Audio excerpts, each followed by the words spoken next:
How to use your Android phone as a webcam for streaming. 1. Ensure your Android phone is connected to Wi-Fi for best results. 2. Download the #LiveDroid application from the Google Play Store. 3. Open #LiveDroid on your phone. 4. For best effects, tap Run in the background because it's more efficient and lets you run it with the display turned off.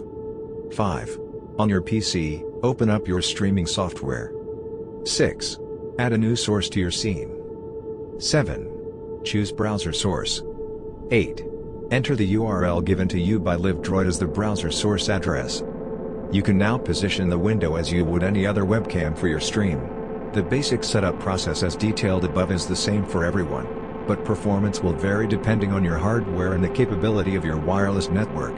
To get the best for your situation, you'll have to do some trial and error testing of settings in both #LiveDroid and your streaming software.